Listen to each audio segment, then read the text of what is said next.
وفادار ہے علماء دیوبند، اسلام کے غمخوار ہے علماء دیوبند۔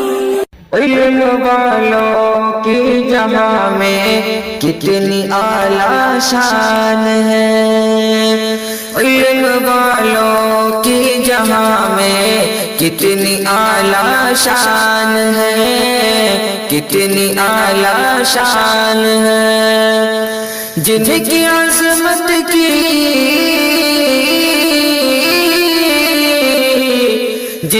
عظمت کی گواہی دے رہا قرآن ہے، جن کی عظمت کی گواہی دے رہا قرآن ہے، دے رہا قرآن ہے۔ نستعينه ونستغفره ونؤمن به ونتوكل عليه ونعوذ بالله من شرور أنفسنا ومن سيئات أعمالنا، من يهد الله فلا مضل له ومن يضلله فلا هادي له، ونشهد أن لا إله إلا الله وحده لا شريك له، ونشهد أن سيدنا ونبينا ومولانا محمدا عبده ورسوله، صلوات الله وسلامه على سيدنا محمد وعلى آله وصحبه وبارك وسلم تسليما كثيرا، أما بعد، فأعوذ بالله من الشيطان الرجيم، بسم الله الرحمن الرحيم، وما خلقت الجن والإنس إلا ليعبدون، ما أريد منهم من رزق وما أريد أن يطعمون، إن الله هو الرزاق ذو القوة المتين، وقال الله سبحانه وتعالى: كنتم خير أمة أخرجت للناس تأمرون بالمعروف وتنهون عن المنكر وتؤمنون بالله، وقال الله سبحانه وتعالى: قل هذه سبيلي أدعو إلى الله على بصيرة أنا ومن اتبعني، وقال الله سبحانه وتعالى: إن الله اشترى من المؤمنين أنفسهم وأموالهم بأن لهم الجنة، يقاتلون في سبيل الله فيقتلون ويقتلون، وعدا عليه حقا في التوراة والإنجيل والقرآن، ومن أوفى بعهده من الله فاستبشروا ببيعكم الذي بايعتم به، وذلك هو الفوز العظيم۔ میرے بھائیوں، دوستوں، عزیزوں اور بزرگوں، اللہ جل جلالہ عم نوالہ نے اس انسان کو اشرف المخلوقات بنایا۔ مخلوقات اللہ تعالیٰ نے بہت ساری پیدا فرمائی ہیں، ان میں سب سے زیادہ عزت والا، سب سے زیادہ قابل احترام اور مکرم و محترم اللہ تعالیٰ نے اس انسان کو بنایا۔ بلکہ عجیب بات یہ ہے کہ پوری کائنات اور کائنات میں جتنی چیزیں ہیں، ان سب کے بناؤ بگاڑ کا مدار اس انسان پر رکھا کہ انسان بنا تو زمین و آسمان بنے، چاند سورج بنے، اور جتنی چھوٹی بڑی مخلوقات ہیں ان سب کا بناؤ ہے، اور اگر انسان بگڑ گیا تو عالم سارا بگڑ گیا۔ یوں دیکھنے میں انسان 5.5 فٹ کا بہت چھوٹا سا جسم، بہت کمزور، جسے اللہ تعالیٰ نے اس کی مختلف صفات بیان کی ہیں۔ کہیں کہا خلق الانسان ضعیفا، بہت کمزور پیدا کیا گیا ہے، اور کہیں کہا کہ ان الانسان ہلوعا، بہت کچے دل کا، اذا مسہ الشر جزوعا واذا مسہ الخیر منوعا، ذرا سی کوئی تکلیف اگر چھو جائے تو آہو واویلا کرنے لگتا ہے، اور اگر 2 پیسے ہاتھ میں آتے ہیں تو فرعون وقت بن کے زندگی گزارتا ہے۔ کہیں یوں کہا عجولا، بہت جلد باز ہے، اور کہیں یوں کہا ظلومن جہولا، انا عرضنا الامانة على السماوات والارض والجبال فابين ان يحملنها واشفقن منها وحملها الانسان انه كان ظلوما جهولا. زمین و آسمان نے جس امانت کے اٹھانے سے انکار کیا اس کو اس انسان نے اٹھا لیا، اور یہ بڑا بھاری ظالم اور بڑا بھاری جاہل، خالی ظالم اور جاہل نہیں کہا، ظلومن جہولا. جہالت کا جتنا مبالغہ ہو سکتا ہے، جہالت کی جتنی قسمیں ہو سکتی ہیں وہ ساری اس آدم کے بچے میں بھری ہوئی، اور ظلم کی جتنی شکلیں سوچی جا سکتی ہیں مبالغے کی کوئی حد نہیں ہوتی، اس لیے ظلم کی جتنی حدیں سوچی جا سکتی ہیں اور جتنی شکلیں سوچی جا سکتی ہیں وہ تمام مظالم اس میں بھرے پڑے. ظالم بھی بے حد درجے کا اور جاہل بھی بے حد درجے کا. تو کمزور بھی ہے، کچے دل کا بھی ہے، ظالم بھی ہے، جاہل بھی ہے، جلد باز بھی ہے، لیکن یہ عجیب مخلوق ہے کہ اس پر مدار بھی ہے ساری مخلوقات کا.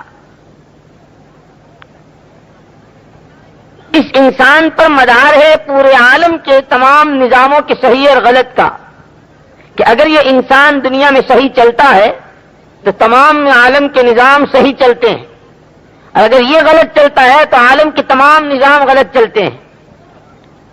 پھر دشمنیاں اتنی ابھر کر آتی ہیں کہ زمین بھی انسان کی دشمن، آسمان بھی انسان کا دشمن، پہاڑ بھی انسان کے دشمن، دریائیں بھی انسان کے دشمن، اور سمندر بھی انسان کے دشمن، یہاں تک کہ اس کا اپنا خاندان اس کا دشمن، اس کی اپنی برادری اس کی دشمن، اس کا گھر اس کا اپنا دشمن، اس کی بیوی اس کی اپنی دشمن، یہاں تک کہ یہ خود اپنی جان کا دشمن. اور اگر یہ صحیح چلتا ہے تو پھر پہلے آسمان سے لے کے 7ویں آسمان تک تمام سے محبت کرتی ہے. جیسے روایتوں میں آتا ہے کہ جب اللہ تعالیٰ کسی بندے سے محبت کرتے ہیں تو جبریل امین سے فرماتے ہیں کہ اے جبریل فلاں ابن فلاں سے ہم محبت کرتے ہیں، تم بھی کرو. جبریل خدا کے حکم سے اس بندے سے محبت کرتے ہیں، پھر اللہ تعالیٰ ان سے اعلان کراتے ہیں، پہلے میں، دوسرے میں، تیسرے میں، چوتھے میں، 5ویں میں، 6 میں، 7ویں میں، تمام آسمانوں میں اعلان جبریل کے ذریعے کراتے ہیں، اور تمام آسمانوں کی مخلوقات اس اللہ کے بندے سے محبت کرتی ہے. اتنا ہی نہیں بلکہ یوں آتا ہے روایتوں میں حتی یوضع لہ القبول فی الارض، یہاں تک اس بندے کی محبوبیت اور اس کی مقبولیت روئے زمین پر اتار دی جاتی ہے. پھر چرندے اس سے محبت کرتے ہیں، پرندے اس سے محبت کرتے ہیں، درندے اس سے محبت کرتے ہیں، سمندر اس سے محبت کرتے ہیں، زمین کے ٹکڑے اس سے محبت کرتے ہیں، آسمان کی چھتری اس سے محبت کرتی ہے. پھر دوست دشمن بھی اس کا گن گاتا ہے. تو اصل مسئلہ اس انسان کے بناؤ بگاڑ کا ہے. لیکن اس وقت دنیا میں جو سب سے بڑی مشکل ہے وہ یہ ہے کہ انسان کو اپنی زندگی کا مقصد کیا ہے یہی نہیں معلوم. عجیب بات یہ ہے کہ اللہ تعالیٰ نے انسان میں مختلف ضرورتیں رکھی ہیں، انسانی ضرورتوں کا انکار نہیں ہے، لیکن 2 چیزیں الگ الگ ہیں. ایک ہے مقصد زندگی اور ایک ہے ضروریات زندگی. انسان کے پیدا کرنے والے بھی اللہ پاک ہیں، اور اس انسان میں ضرورتوں کے رکھنے والے بھی اللہ پاک ہیں، اور ان ضرورتوں کے پورا کرنے کا مکلف انسان کو بنانے والے وہ بھی اللہ پاک ہیں. لیکن ضرورتوں کو زندگی کا مقصد بلکہ ضرورت کو ضرورت کی حد سے نکال کر خواہشات میں لے آنا اور خواہشات کو مقصد حیات بنا لینا اور زندگی کے مقصد سے یکسر غافل اور انتہائی اسے پس پش ڈال دینا، یہ موجودہ انسانیت کی سب سے بڑی غلطی اور یہی وجہ ہے پورے عالم کے انسانوں کی پریشانی کی. اس وقت دنیا بہت پریشان ہے، چاہے ان کا تعلق کسی رنگ و روپ سے ہو اور کسی ملک سے ہو، کسی قوم اور برادری سے ہو، اور زندگی کے کسی شعبے سے ان کا تعلق ہو. آپ جس شعبے میں بھی چلے جائیں ہر ایک اپنا رونا رو رہا ہے. امیر پریشان، غریب پریشان، مرد پریشان، عورتیں پریشان، جوان پریشان، بوڑھے پریشان، دیہاتی پریشان، شہری پریشان، اوپر والے پریشان، نیچے والے پریشان، عوام پریشان، خواص پریشان. عجیب پریشانی ہے. اور ایسا معلوم ہوتا ہے کہ شاید دنیا کی پشت پر اور شاید دنیا کی زمین پر اتنا پریشان انسان کبھی نہیں ہوا ہے جتنا آج پریشان. اگرچہ ماضی کے وہ واقعات جس کی طرف قرآن نے بھی رہبری کی ہے اور قرآن نے بھی اس کی طرف اشارے کیے، ان کے واقعات کو بیان کیا ہے کہ قومیں کس طرح اجلی ہیں اور کس طرح ان کا دیوالا نکلا ہے اور کس طرح ان کی عزتوں کا نیلام ہوا ہے، قرآن نے بھی بتلایا ہے. اور پھر قرآن نے ان کو بتا کر کے انسانوں کو توجہ بھی دلائی ہے کہ یہ ضابطہ ہمارا ہمیشہ کے لیے ہے. جیسے اللہ تعالیٰ نے سورہ فجر میں والفجر وليال عشر والشفع والوتر والليل إذا يسر هل في ذلك قسم لذي حجر ألم تر كيف فعل ربك بعاد إرم ذات العماد التي لم يخلق مثلها في البلاد وثمود الذين جابوا الصخر بالواد وفرعون ذي الأوتاد الذين طغوا في البلاد فأكثروا فيها الفساد فصب عليهم ربك سوط عذاب إن ربك لبالمرصاد. ان قوموں ان کی طاقتیں اور ان کی مالیتیں اور ان کی صنعت و حرفت اور ان کا اپنا آرٹ، ان سب کا تذکرہ اور اس کے ساتھ ساتھ ان کے اپنے ان نقشوں میں اتنا پریشان ہونا کہ ان کا نیست و نابود ہو جانا، اور پھر انسانوں کے لیے رہبری کہ اس کی بنیاد کیا بنی. اسی لیے قرآن کریم نے جگہ جگہ قوموں کے واقعات کو کہیں اختصار کے ساتھ کہیں تفصیل کے ساتھ اور جہاں واقعات کو بیان کیا ہے وہاں کہیں نہ کہیں عبرت کا لفظ ضرور استعمال کیا ہے کہ یہ واقعات ہم کوئی قصے کہانی کے طور پر نہیں بیان کر رہے ہیں، یہ انسانوں کے لیے دستور ہے، انسانوں کے لیے قانون ہے، انسانوں کے لیے ضابطے ہیں. خدا کا کسی سے کوئی حسب نسب نہیں ہے. جو ان قرآنی اصولوں اور ضابطوں پر اپنی زندگی کو لائے گا، اگر قوم آئے گی تو قوم کو، اور برادری آئے گی تو برادری کو، اور ملک آئے گا تو ملک کو، اور عالم آئے گا تو عالم کو خدا چمکائیں گے. اور جن انسانوں کی زندگی قرآنی ضابطوں اور قرآنی قانون سے ہٹ کر ہوگی، خواہ وہ برادری کی شکل میں ہو، خاندان کی شکل میں ہو، کسی اونچے عہدے کی شکل میں ہو، اور عالم پورے کی شکل میں ہو، لیکن خدا کا کسی سے کوئی رشتہ نہیں، خدا کے یہاں تو سب بندے ہیں، پھر خدا انہیں تباہ و برباد کرے گا. اس کے یہاں ضابطہ وہ قرآن کریم کے عوامر و احکامات ہیں جو اللہ نے قرآن کے راستے سے دیے ہیں. اسی لیے قرآن میں دونوں طرح کے احکامات ہیں، شخصی زندگی کے احکامات بھی ہیں اور اجتماعی زندگی کے احکامات بھی ہیں. ایک انسان بحیثیت اس کے شوہر ہونے کے، اور بحیثیت اس کے اپنے کسی اولاد کے باپ ہونے کے، اور بحیثیت اس کے چھوٹے بھائی کے بڑا بھائی ہونے کے، اس کے پڑوسی کے ہونے کے، الغرض جتنی نسبتیں ایک انسان کے ساتھ شخصی زندگی کی ہیں ان سب میں خدا کے احکامات ہیں. اور ایک اس کے ساتھ جو اجتماعی زندگی ہے، اس کی سماجی زندگی، اس کی معاشرت کی زندگی، اور پھر حضرت رسول پاک صلی اللہ علیہ وسلم کی امت میں ہونے کے اعتبار سے اس زندگی کے بھی احکامات ہیں.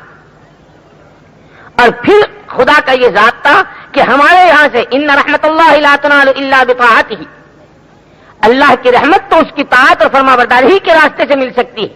جو جتنا خدا یہ احکامات پر عمل پیرا اور جو جتنا خدا کے احکامات کو اپنی زندگی میں جگہ دے گا، خدا اس کو اتنا چمکائیں گے، اور جو جتنا خدا کے احکامات کو توڑے گا خدا کی پکڑ اس کے ساتھ اتنی ہی سخت ہوگی. یہ خدائی ضابطے ہیں. عرض میں نے کیا کہ دنیا بہت پریشان ہے، اور پریشانی کی وجہ اپنی زندگی کا مقصد نہ پہچاننا اور اپنی ضروریات کو خواہشات کے درجے میں لے آنا. اول تو لوگوں کو ضرورت ہی نہیں معلوم کہ ضرورت کہتے کسے ہیں.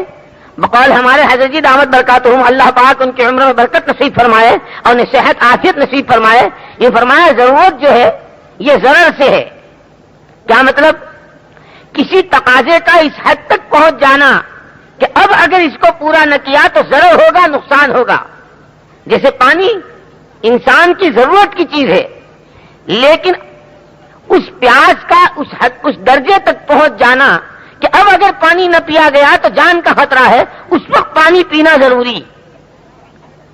ایسے کھانے کے بارے میں، ایسے کپڑے کے بارے میں، ایسے رہائش کے مکان کے بارے میں، سردی گرمی سے بچاؤ کے سامان کے بارے میں، یہ انسانی ضرورتیں ہیں، اس کا انکار نہیں. لیکن اصل سب سے بڑی مشکل جو ہے کہ خواہشات کا نام ضرورت رکھ دیا اور رہا مقصد زندگی تو اس کا تو کبھی خیال بھی نہیں آتا. ہر آدمی، جیسے روایات میں الفاظ ملتے ہیں، سکنا کا بھی لفظ ملتا ہے اور نفقے کا لفظ بھی ملتا ہے، کہ آدمی کے ذمے اپنی بیوی بچوں کا نان نفقہ ہے اور آدمی کے ذمے اس کی رہائش کا انتظام ہے. اب یہ سکنا رہائش کا مکان اور نفقہ اپنا خرچہ، یہ دو لفظ ملتے ہیں، لیکن ہر آدمی ضرورت کو مانا وہ پہناتا ہے جو اس کے جی میں آتا ہے. ایک آدمی 7 منزلہ مکان بناتا ہے، ہر منزل میں 10 کمرے اور ہر کمرہ ایئر کنڈیشن اور ہر کمرے میں مستقل فرنیچر، اور یوں کہتا ہے یہ ضرورت ہے. ایک آدمی 20 منزلہ مکان بناتا ہے، ہر منزل میں 20 کمرے اور ہر کمرہ ایئر کنڈیشن اور ہر کمرے کا فرنیچر 10-10 لاکھ روپے کا، پھر یوں کہتا ہے یہ ضرورت ہے اور لفظ لاتا ہے حدیث سے. ایسے ہی ایک آدمی کھانا کھاتا ہے اور ایک وقت میں کئی کئی قسم کے کھانے کھاتا ہے. ناشتے کی ویرائٹی اور ہے، لنچ اور ڈنر کی اور ہے، آشرانے میں کچھ اور ہے، اور پھر تقریبات کے موقع پر کچھ اور ہے، اور ان سب کا نام کہتا ہے یہ کھانا پینا بھی ضرورت ہے. میرے بھائی اور دوستو، یہ تو ہم نے خواہشات کا نام رکھ دیا ضرورت، ورنہ ضرورت حضرت رسول پاک صلی اللہ علیہ وسلم سے زیادہ کوئی نہیں جانتا تھا. حقوق حضرت رسول پاک صلی اللہ علیہ وسلم سے زیادہ کوئی نہیں جانتا تھا. آپ نے حقوق ادا کیے ہیں اور آپ نے ضرورتیں پوری کی ہیں، اور آپ نے اس کو عملی طور پر کر کے تمام صحابہ کو دکھایا کہ اس طرح ضرورت پوری ہوتی ہے. عرض میں نے کیا یہ دو باتیں اگر سمجھ میں آ جائیں، ایک مقصد زندگی اور ایک ضروریات زندگی. ضروریات زندگی ویسے علماء نے بتایا ہے کھانا پینا، مکان، لباس، بیوی اور سواری، یہ 5 انسانی ضرورتیں ہیں. لیکن جہاں یہ 5 ضرورتیں ہیں وہاں اس کی تعریف، اس کی حد، اس کا اندازہ بھی ہمیں سنت ہی سے لینا پڑے گا کہ اگر مکان رہائش کا ضروری ہے، انسان کی ضروریات میں سے ہے، تو پھر اس کی تفسیر، اس کی شرح وہاں دیکھنی ہوگی جو جناب رسول پاک صلی اللہ علیہ وسلم کے مکانات تھے اور جس میں آج تک آپ آرام فرما رہے ہیں، اور 2 خلیفہ آپ کے آرام فرما رہے ہیں، اور تیسرے کی جگہ اور ہے، کل 4 کی جگہ ہے اس میں. یہ کس کا مکان ہے جس پر جبریل جیسا مقرب فرشتہ بھی حاضری کا سلام کرتا ہے اور جس پر وحی آتی ہے؟ یہ کس کا مکان ہے کہ جو تمام کائنات کے وجہ تخلیق ہیں؟ اس پوری کائنات کی تخلیق کی وجہ جناب رسول پاک صلی اللہ علیہ وسلم. یہ نہیں کہ چونکہ اللہ نے آسمان پیدا کر دیا تھا اور زمین بچھا دی تھی اور پہاڑ کھڑے کر دیے تھے اس لیے حضور تشریف لائے، یہ بات نہیں ہے. چونکہ حضور تشریف لانے والے ہیں اس لیے آسمان کی چھتری بھی تان دی اور زمین کا بچھونا بھی بچھا دیا اور پہاڑ کے کھوٹے بھی گاڑ دیے اور دریائے اور سمندر بھی بہا دیے. جن کے صدقے میں کائنات کا وجود ہے ان کا یہ دولت قضا ہے. جن کے صدقے میں ساری کائنات کھانا کھاتی ہے ان کا کھانا کیا ہے؟ حضرت عائشہ صدیقہ رضی اللہ تعالی عنہا فرماتی ہیں کہ حضور پاک صلی اللہ علیہ وسلم کے وصال کے بعد امت میں جو سب سے پہلی بدعت چالو ہوئی ہے وہ پیٹ بھر کر کھانا کھانا. جو ضرورت کو جانتے ہیں، ضرورت جنہوں نے بتائی ہے اور ضرورت پوری کر کر دکھائی ہے، ان کا کھانا کیا ہے کہ کئی دن کے فاقے کے بعد جب آیا ہے تو ایک ٹکڑے پر بوٹی رکھ کر صاحبزادی کو بھیج رہے ہیں کہ وہاں بھی کوئی چیز نہیں کھائی گئی. تو ایک ہے ضرورت زندگی. کپڑا دیکھ لو، آپ کا کپڑا کیا تھا، آپ کا لباس کیا تھا، آپ کی سواری، آپ کا رہائش کا مکان اور آپ کا کھانا، یہ آپ کی ضروریات جو آپ نے پوری کر کر دکھائی. اگر ہم ضرورت کا لفظ لیتے ہیں حدیث سے تو اس کی شرح، اس کا معنی بھی لینا ہوگا ہمیں حدیث سے. اس کے ساتھ ساتھ ایک ہے ہماری زندگی کا مقصد. اور انسان کی زندگی کا مقصد خود اللہ تعالیٰ نے، جس نے انسان کو بنایا ہے، اسی نے بتلا دیا وما خلقت الجن والانس الا لیعبدون. ہم نے انسانوں اور جناتوں کو اپنی عبادت ہی کے لیے پیدا کیا ہے.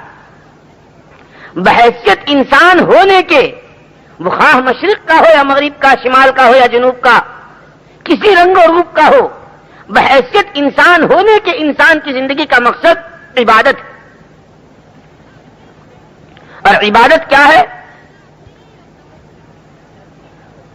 چند اعمال کا نام عبادت نہیں ہے، وہ عبادات کی ایک قسم ہے. عبادت 24 گھنٹے کی زندگی کا ہر عمل اللہ کے حکم اور حضرت رسول پاک صلی اللہ علیہ وسلم کی تابعداری کے ساتھ ادا کرنا، اس کا نام عبادت ہے.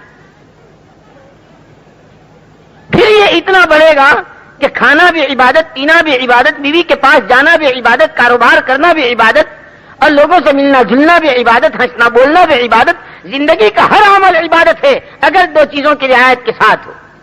اور بڑی سے بڑی طاعت اور بڑی سے بڑی عبادت وہ بھی دنیا داری ہے اگر اللہ کے حکم سے ہٹ کر اور حضور کے طریقے سے ہٹ کر.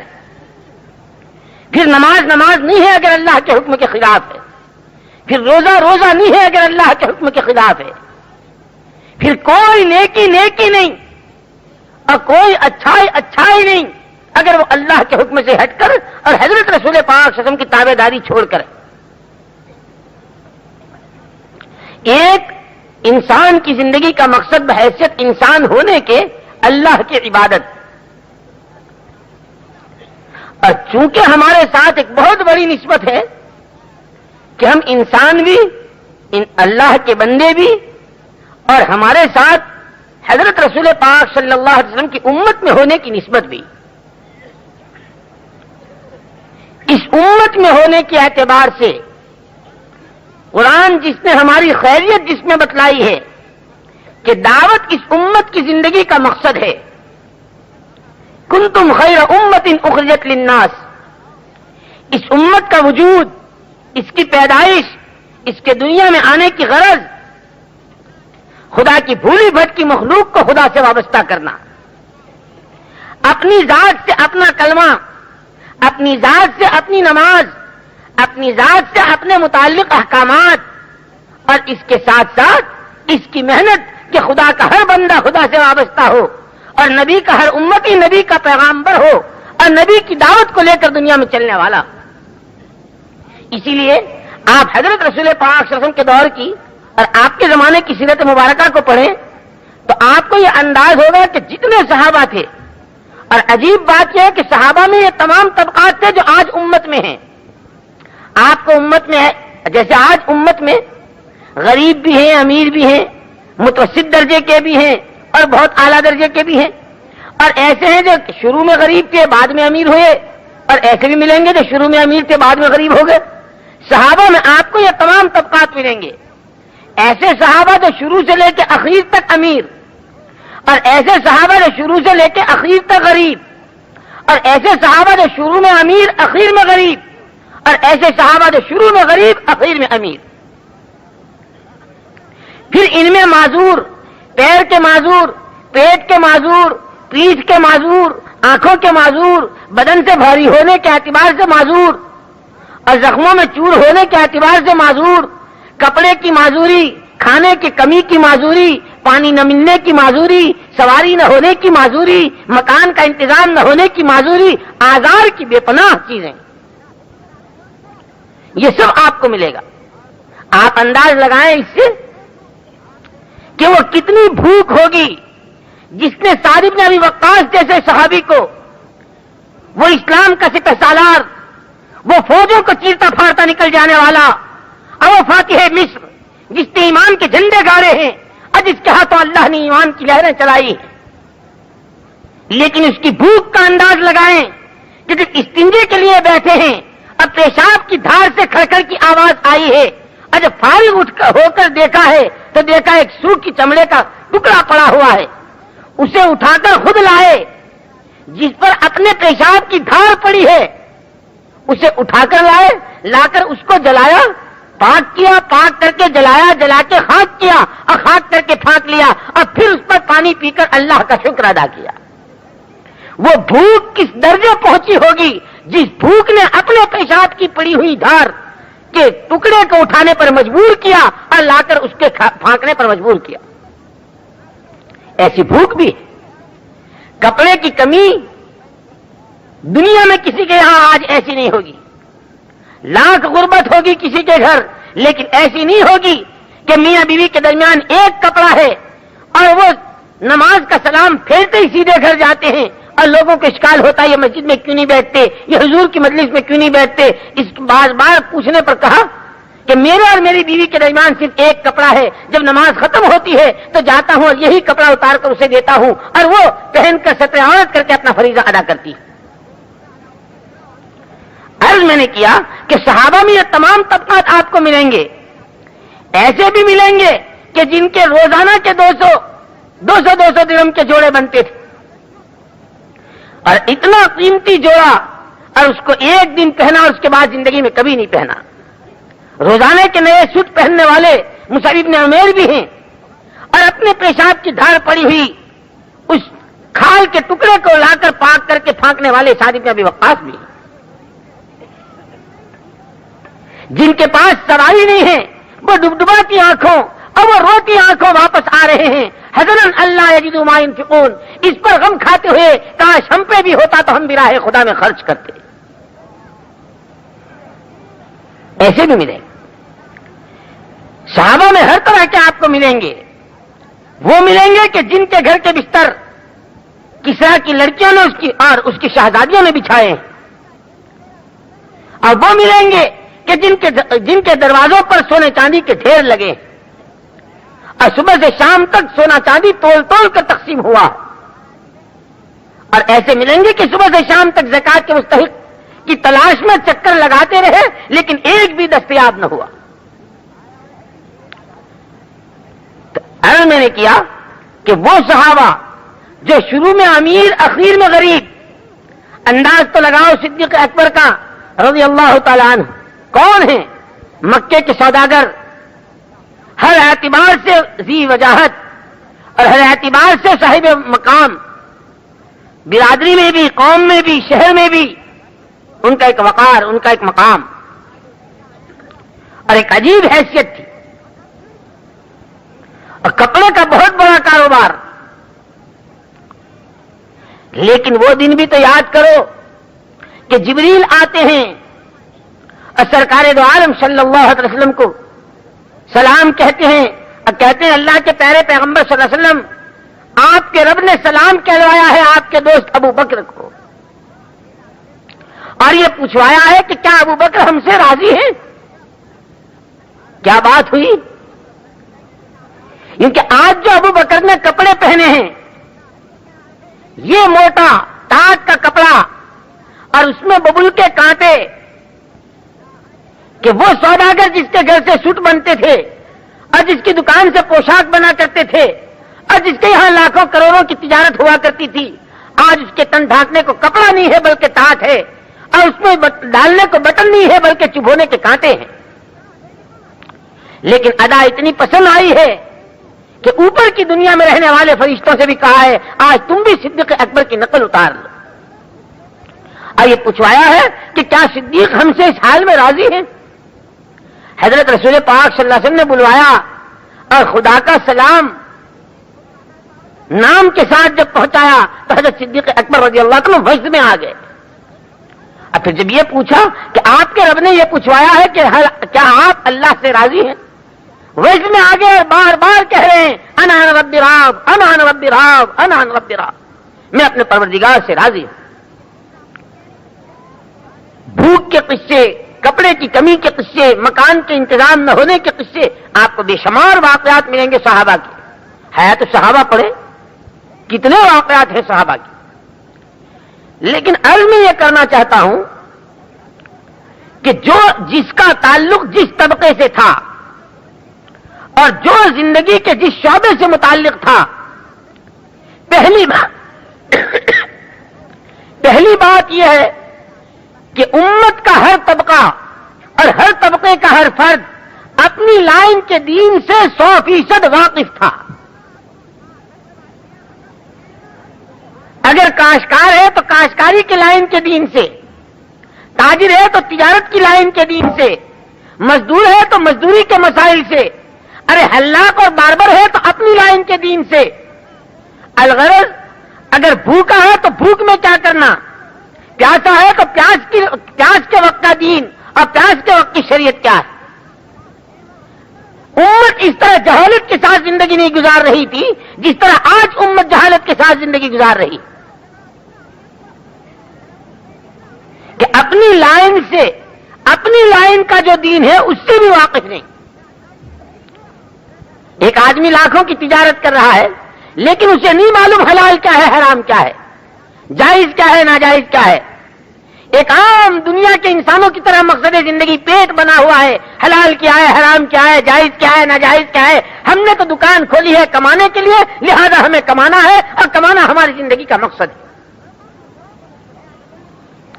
ایک آدمی کاشتکاری کرتا ہے، سینکڑوں بیگھہ زمین اس کے پاس ہے، ہزاروں لاکھوں کی آمدنی وہ لیتا ہے، لیکن اسے اپنی لائن کا دین معلوم نہیں ہے۔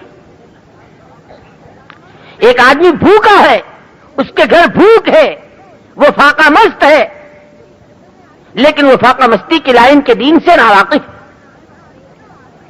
اور اس کے بالمقابل صحابہ کرام رضوان اللہ اجمعین کے زمانے میں بات یہ تھی کہ امت کا ہر طبقہ اپنی لائن کے دین سے 100% واقف۔ اگر کسی کے گھر بھوک آئی، جسے صحابہ کی بھوک کے واقعات ہیں،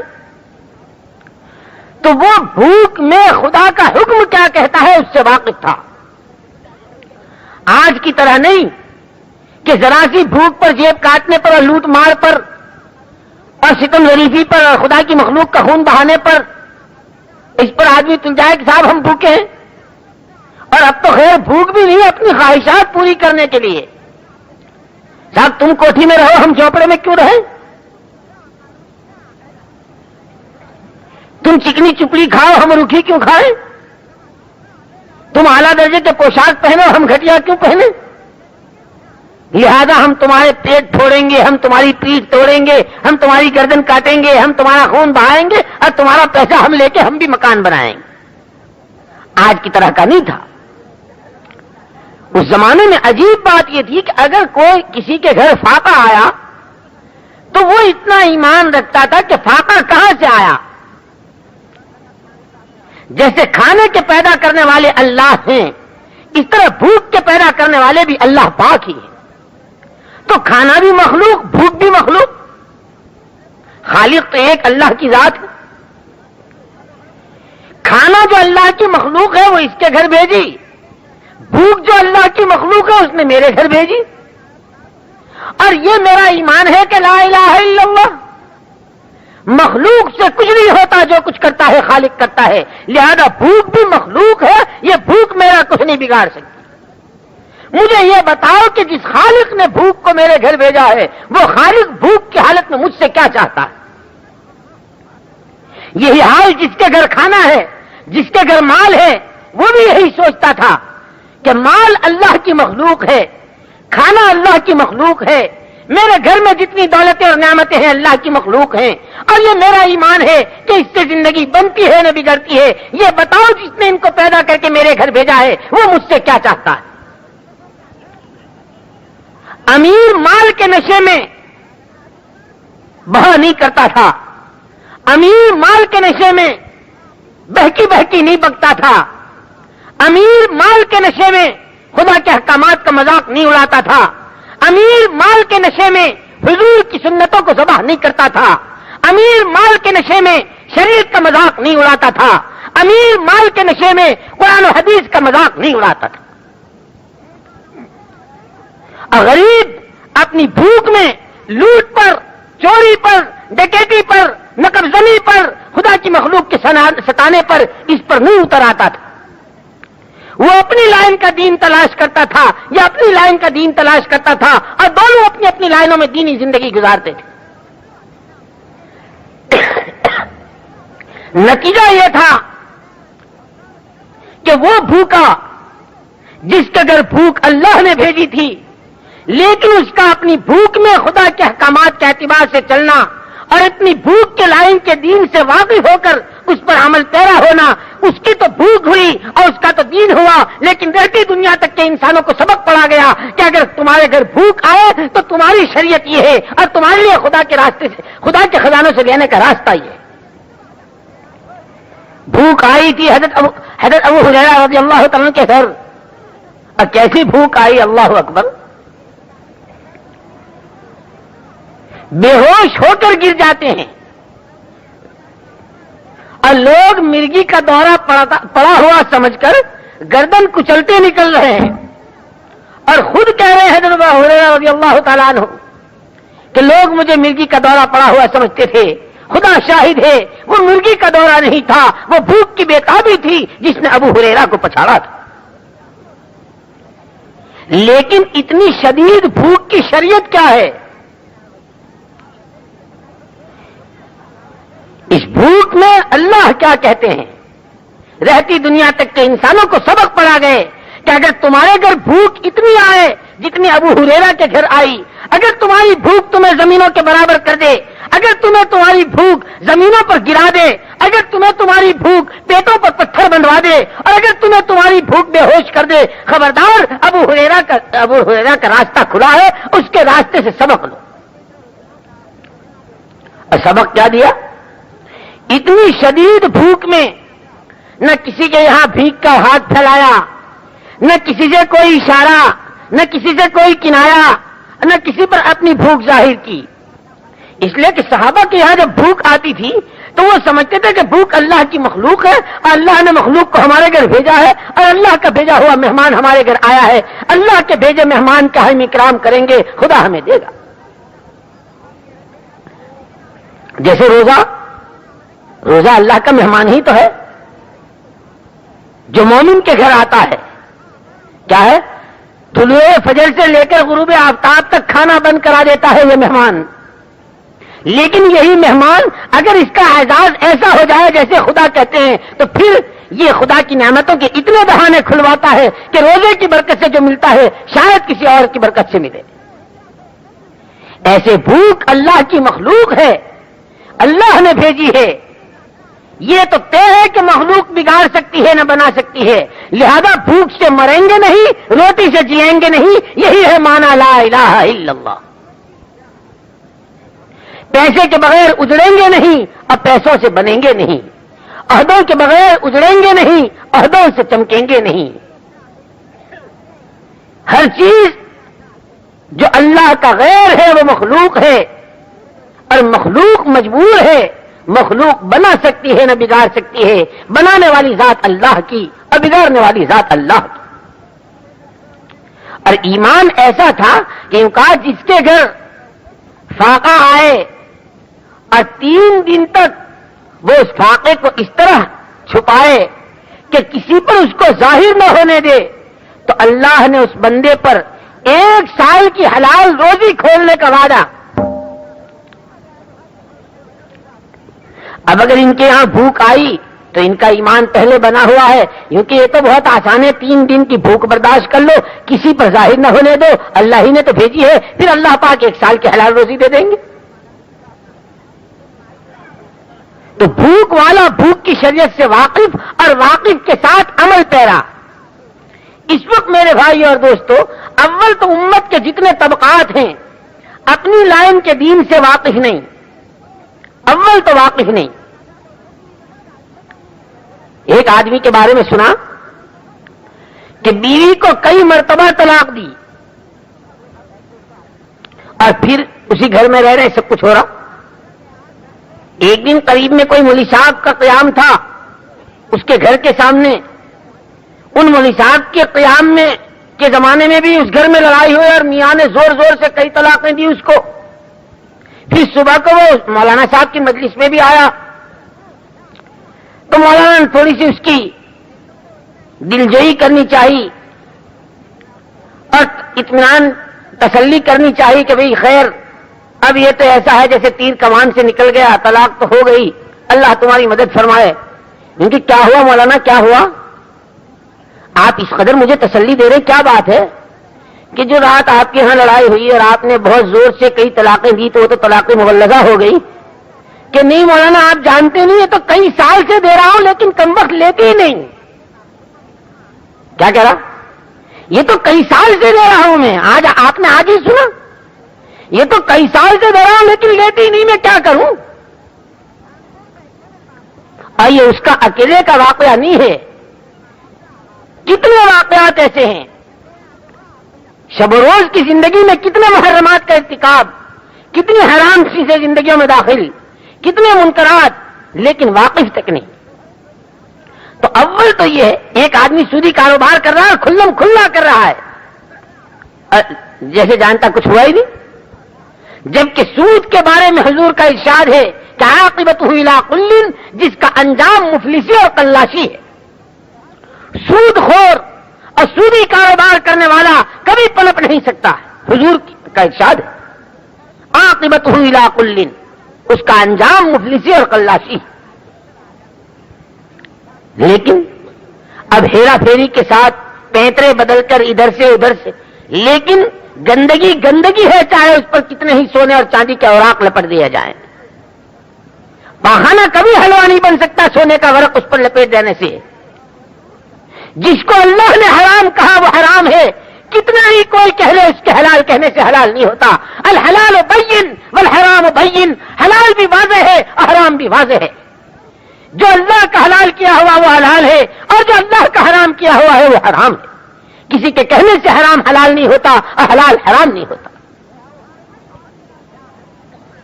اول تو امت اپنی لائن کے دین سے واقف نہیں، اور اگر واقف ہے، جو واقف ہے، تو پھر اس پر عمل کتنا ہے. عمل کا انداز ہم سب جانتے ہیں. اپنی اپنی لائن کے دین سے پہلے تو ہم واقف کتنے ہیں، اور واقف ہیں تو ہمارا عمل کتنا ہے. ایک صاحب آئے، اب اگر واقف ہے تو عمل کس طرح. کہنے لگے مولوی صاحب ہر سال رمضان میں زکوٰۃ ادا کرتا ہوں، اس سال بھی زکوٰۃ ادا کرنی ہے، لیکن ایسا ہے کہ میرا ایک مقروض ہے اور وہ میرا مال یا میرا قرضہ دے نہیں پا رہا. کیا ایسا ہو سکتا ہے کہ یہ زکوٰۃ کی رقم میں اس کو دے دوں اور اس سے یہ میرا فریضہ ادا ہو جائے، اور پھر اس کے بعد میں اس سے مطالبہ کر لوں کہ بھائی وہ میرا قرضہ ادا کر دے. یعنی زکوٰۃ کا فریضہ بھی ادا ہو جائے، مال بھی میری جیب سے نہ نکلے. وہ ہے وتحبون المال حبا جما، کہ مال سے اتنی محبت ہے، اتنی محبت ہے کہ اللہ اکبر. تو عرض میں نے کیا کہ حضرت رسول پاک صلی اللہ علیہ وسلم کے زمانے میں امت کا ہر طبقہ اپنی لائن کے دین سے 100% واقف تھا، اور واقفیت کے ساتھ وہ عمل پیرا بھی تھا. اور حضرت عمر رضی اللہ عنہ کے زمانے میں تو قانون ہی بن گیا تھا کہ جہالت کے ساتھ کوئی ایمان والا زندگی نہیں گزار سکتا. جس نے کلمہ پڑھا، جس نے خدا کی غلامی کا اقرار کیا، جس نے نبی کا کلمہ پڑھا اور ان کی رسالت و نبوت کا اقرار کیا، وہ اپنی زندگی کے کسی شعبے میں اب جہالت کے ساتھ، اندھے پن کے ساتھ نہیں چل سکتا. اس لیے حضرت عمر فاروق رضی اللہ عنہ کے زمانے میں یہ قانون تھا کہ جب وہ گشت کے دوران مدینہ پاک میں جب گشت کرتے، چکر لگاتے، اور اس کے دوران اگر کوئی نیا آدمی نظر آتا کسی کاروبار میں، تو اس سے پوچھتے کہ بھائی تم نے یہ جو دھندا شروع کیا ہے، تمہاری اپنی لائن کا جو حلال حرام ہے، جو جائز ناجائز ہے، جو شریعت ہے، کیا تم نے اس کو سیکھ لیا؟ اگر وہ جواب نفی میں دیتا کہ جی میں نے نہیں سیکھا، تو اسے اسی وقت منع کر دیا جاتا کہ حضور پاک صلی اللہ علیہ وسلم اپنی تجارت میں اس کا نفاذ کرو. اسی لیے بعض صحابہ کرام رضوان اللہ اجمعین نے تو اپنے پارٹنر اسی لیے بنائے تھے، شریک و کاروبار اسی لیے بنائے تھے کہ ہمیں آدھا دن تعلیم کے حلقے میں بیٹھنے کو ملے گا، آدھا دن ہم اس تعلیم سے سیکھی ہوئی باتوں کو اور ان احکامات کو اپنی زندگی میں اس کو جاری کریں گے. ایک تعلیم کے حلقے میں ہوتا تو دوسرا کاروبار سنبھالتا، اور دوسرے جب کاروبار سے جب تعلیم کے حلقے میں آتے تو یہ وہاں جاتے. تاجر اپنی تجارت میں آزاد نہیں تھا، کاشتکار اپنی کاشتکاری میں آزاد نہیں تھا، زندگی کے کسی شعبے میں مسلمان آزاد نہیں تھا، اپنی لائن کے دین سے واقف اور واقفیت کے ساتھ عمل پیرا تھا. اس اعتبار سے میرے بھائی اور دوستو، ہم اپنا جائزہ لیں کہ اول تو ہم اپنی لائن کے دین سے واقف کتنے ہیں، پھر واقفیت کے ساتھ عمل کتنا ہے. بہت سی ایسی چیزیں کھانے میں، پینے میں، پہننے میں، اوڑھنے میں، میاں بیوی کی زندگی میں بہت سی ایسی چیزیں ہیں کہ جو حرام کے درجے تک کی ہے اور ہمیں اس کا انداز تک نہیں.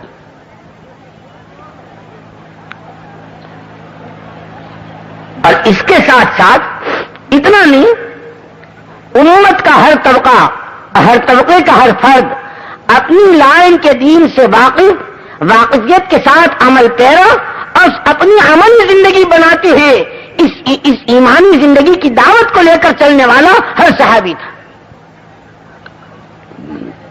اس وقت میں جتنے طبقات تھے امت کے، کسی ایک طبقے کے ایک فرد کے بارے میں کوئی یہ بات ثابت نہیں کر سکتا کہ انہوں نے دعوت کا کام نہ کیا.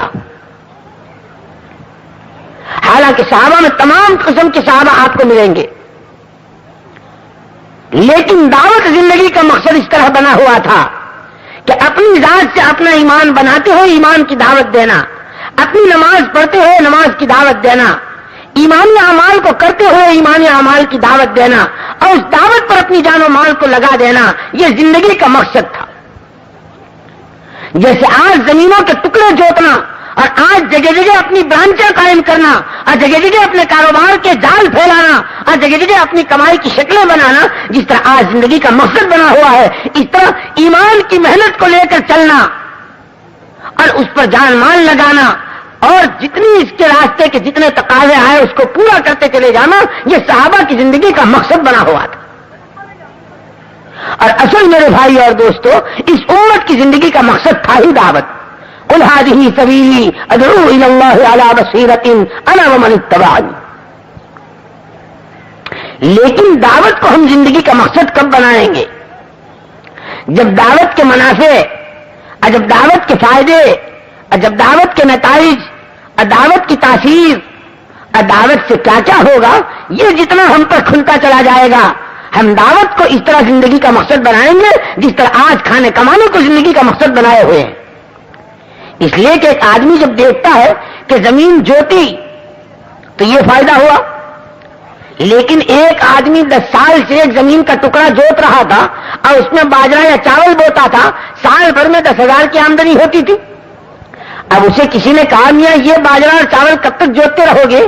اگر اس میں باغ لگا دو انگور کا اور سیب و ناشپاتی کے درخت اگر اس میں لگا دو اور یہ باغ ہو جائے ایک اچھا پھلوں کا، تو پھر باغات کی آمدنی گیہوں اور چاول اور باجرے کے مقابلے میں سینکڑوں گنا ہے.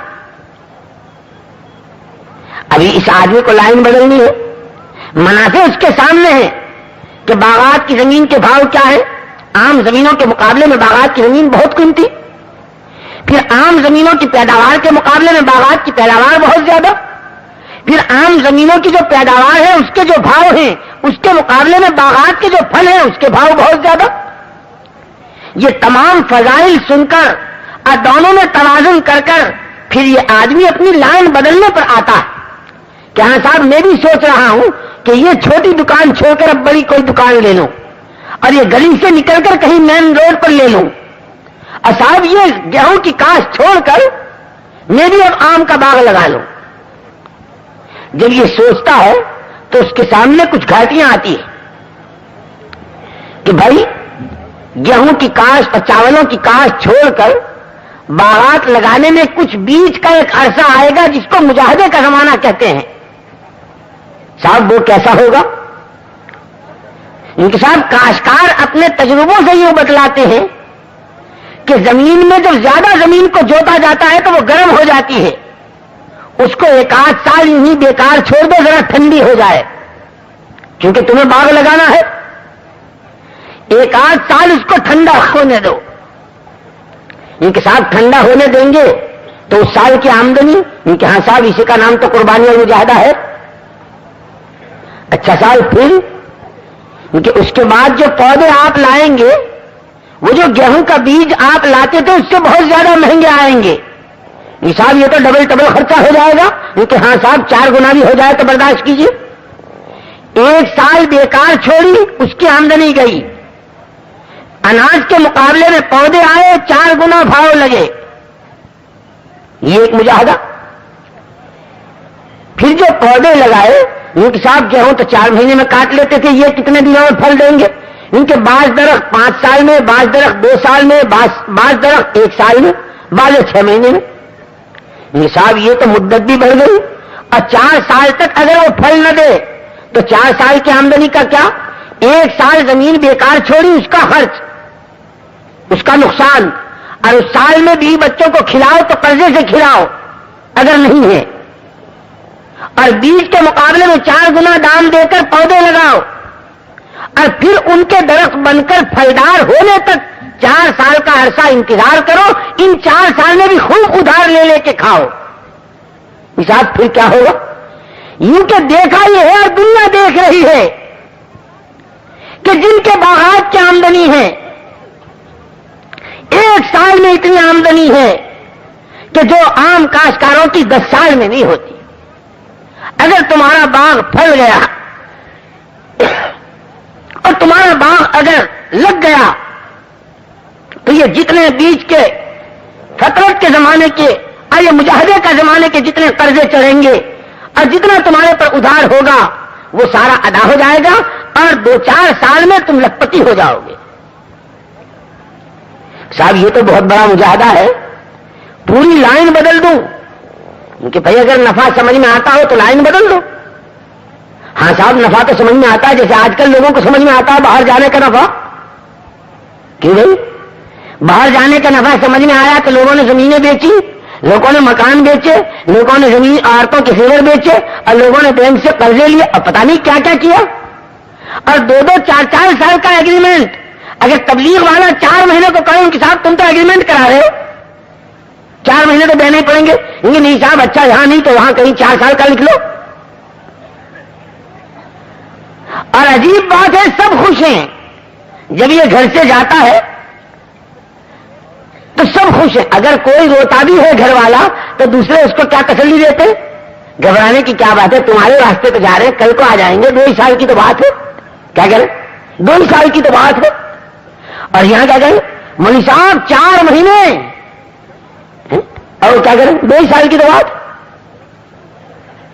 جب کسی چیز کا نفع سامنے ہوتا ہے تو اس کی ہر لائن کی قربانی آسان ہو جاتی ہے. میرے بھائیوں، دوستوں، عزیزوں، بزرگوں، جب صحابہ کرام رضوان اللہ تجمعین پر اللہ نے دعوت کے منافع کھولے تھے کہ دعوت سے انسانوں کی زندگی میں کس طرح تبدیلی آتی ہے، ایمان کی جڑیں کتنی مضبوط ہوتی ہے، اور دعوت کے ذریعے انسانوں کو اخلاق کیسے ملتے ہیں، اور دعوت کے ذریعے انسانوں کا تعلق مع اللہ کیسے بڑھتا ہے، اور دعوت کے ذریعے خدا کے احکامات کس طرح زندہ ہوتے ہیں، اور دعوت کے ذریعے تمام باطل نظام اور تمام باطل اور تمام منکرات کس طرح جڑ سمیت اکھڑ جاتے ہیں. جب یہ منافع صحابہ کے کھلے تھے تو صحابہ کے اندر کی پکار یہ تھی کہ ہم ہر چیز کے بغیر جی سکتے ہیں لیکن ایمان کی دعوت کے بغیر نہیں جی سکتے. ہم کپڑے اور مکان کے بغیر جی سکتے ہیں، ہم مکے جیسی سرزمین کو چھوڑ سکتے ہیں، ہم اپنے چھوٹے اور معصوم بچوں کے گلوں پر چھرا چلایا جانا دیکھ سکتے ہیں، اپنے ماں باپ کی جدائی کو برداشت کر سکتے ہیں، لیکن ایمان کی دعوت کے بغیر ہم نہیں جی سکتے. جس ایمان سے دنیا میں لہر آتی ہو اور دنیا میں لہر چلتی ہو ایمان کی. اللہ ہمیں آپ کو دعوت کا کام سمجھا دے، ہم سمجھے نہیں ہیں. ہمیں خیال ہے کہ ہم سمجھے ہیں، ہم دعوت کا کام سمجھے نہیں ہیں. اگر دعوت کے منافع اور دعوت کے ذریعے ہونے والے نفع اور اس کے فائدے اگر اتنے بھی ہم پر کھلتے جتنے ایک دکان سے ہمیں زندگیوں کے بننے کے منافع ہم پر کھلے ہیں تو خدا پاک کی قسم ہم دعوت پر اپنی جانوں کو لگا دیتے. آپ دیکھتے نہیں ایک چھوٹی سی پان بیڑی کی دکان،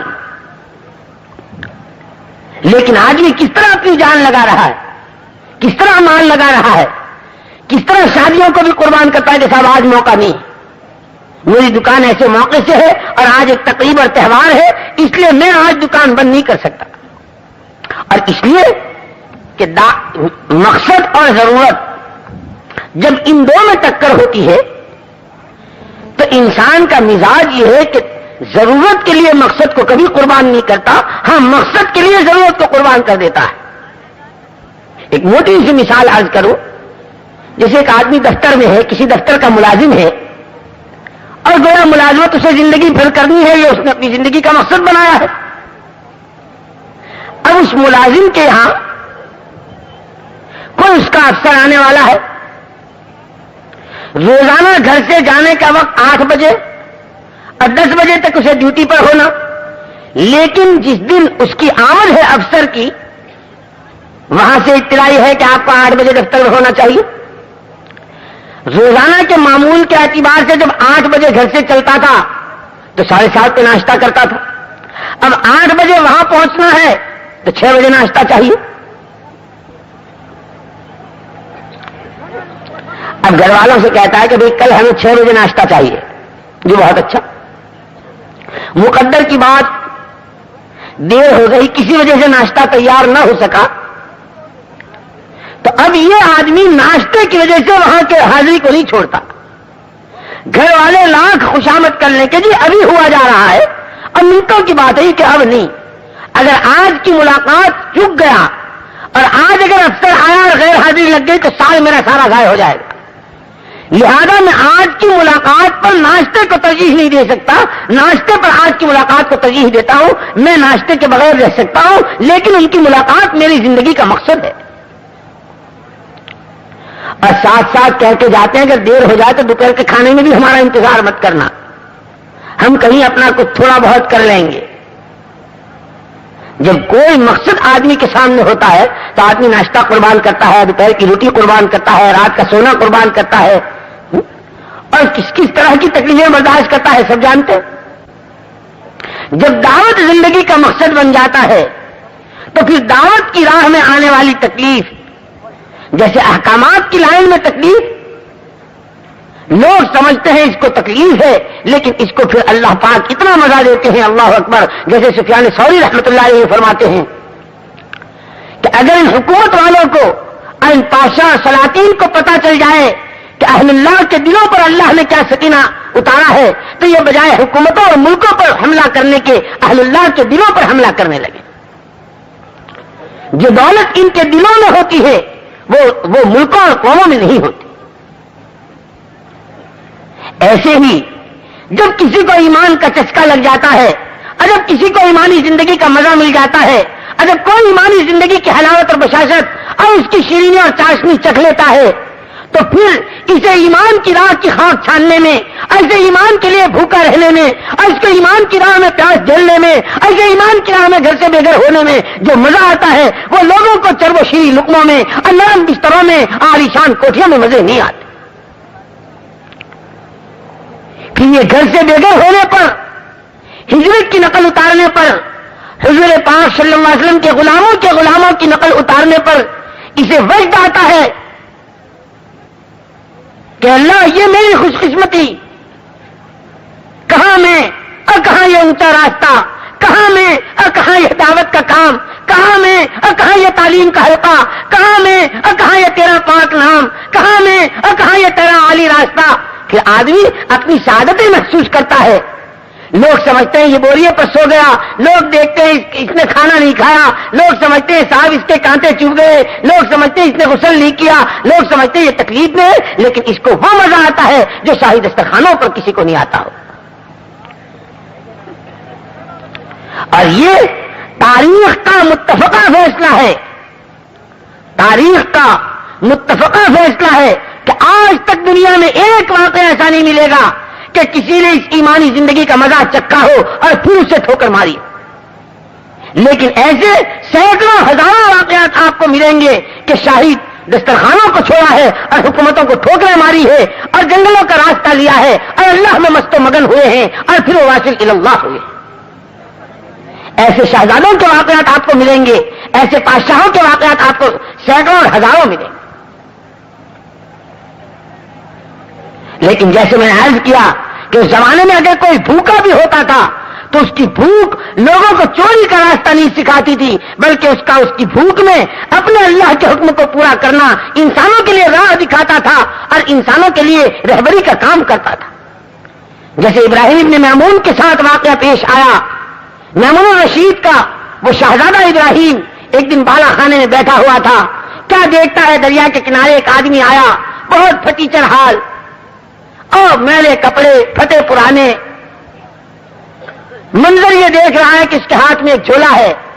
اس نے جھولے میں سے پیالہ نکالا اور آگے دریا کی طرف بڑھ کر اس میں سے پیالے میں پانی بھرا اور کنارے پر آ کر بیٹھا